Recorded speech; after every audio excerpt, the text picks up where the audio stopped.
जल पुरुष राजेंद्र सिंह ने कहा कि आगरा भले ही पानी की समस्या से जूझ रहा हो, किंतु आने वाला समय उज्जवल है और वह समय दूर नहीं जब नागरिकों को भरपूर पानी की उपलब्धता होगी। श्री सिंह जो कि शेरोस हंगोत में पानी पंचायत को संबोधित कर रहे थे, ये कहा कि पानी का प्रबंध केवल सरकार की ही जिम्मेदारी नहीं है, नागरिकों का भी इस पर हक है। फलस्वरूप उन्हें भी प्रबंधन में सहभागिता के लिए आगे आना पड़ेगा। उन्होंने पंचायत में मौजूद सदस्यों से कहा कि जो लोग उदासीन हैं उन्हें उनके जल अधिकार के बारे में जागरूक करें और शिक्षा परिसरों में व्यापक अभियान चलाएं। पंचायत के पंच मंडल में शामिल शशि शिरोमणि, ब्रिगेडियर विनोद दत्ता, डॉक्टर मधु भारद्वाज, राजीव खंडेलवाल, अनिल शर्मा शामिल थे। पंच मंडल ने सुनवाई के दौरान आगरा की जल समस्या के समाधान के लिए आई शिकायतों के आधार पर कार्रवाई के लिए कई महत्वपूर्ण संस्तुतियों की है, जिनके आधार पर सिविल सोसाइटी ऑफ आगरा समन्वय कर कार्य योजना बनाएगी। नदियों को अविरल निर्मल बनाकर शुद्ध सदा नीरा बहाने के लिए दंड लेकर खड़ी हो जाए।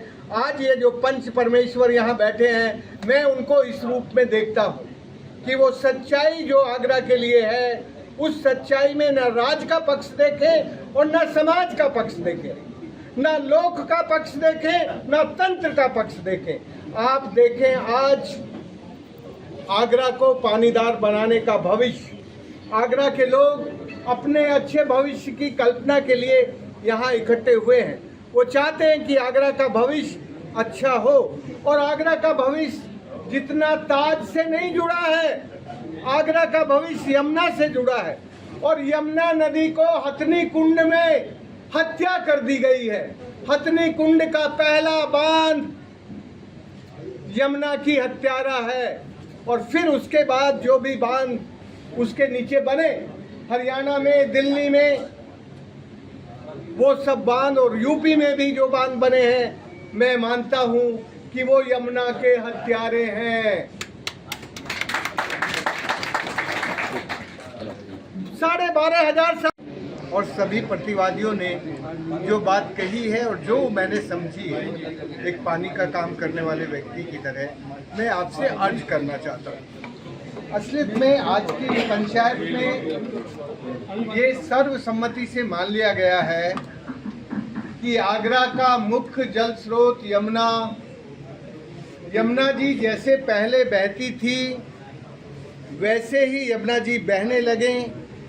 उसके लिए सम्माननीय उच्चतम न्यायालय के 12 अप्रैल के निर्णय को जल्दी से प्रभावी बना के लागू कराया जाए। दूसरा, इस पंचायत में जो बहुत सफाई से नहीं उठा, लेकिन मैं समझ सकता हूँ, इस पंचायत का कहना है कि भारत के संविधान 40A में सरकार की, राज्यों की और भारत सरकार की ये जिम्मेदारी होती है कि नदियों को और नदियों के पर्यावरण को शुद्ध रखें, ठीक रखें। और G51 सेक्शन 1 में ये लिखा है कि भारत के नागरिकों का ये दायित्व है कि वो अपने आसपास की नदियों को शुद्ध सदा नीरा बना के रखें। तो एक तरफ A40A कहता है कि सरकार की जिम्मेदारी है, और दूसरी तरफ भारत के नागरिकों का दायित्व है कि वो अपनी नदी को ठीक रखे। इसका मतलब मैंने ये समझा कि नदी ना केवल राज्य की है और ना केवल समाज की है। भारत के संविधान के प्रकाश में नदी साझी है, और नदी केवल राज्य और समाज की नहीं, नदी संतों की और वैज्ञानिकों की, सबकी है। राज और समाज दोनों लालची हो जाते हैं। राज जितना लालची होता है, नदी से कमाना चाहता है, उतना ही समाज भी कमाना चाहता है। तो जब ये दोनों लालची हो जाएं, तब संतों की और वैज्ञानिकों की भूमिका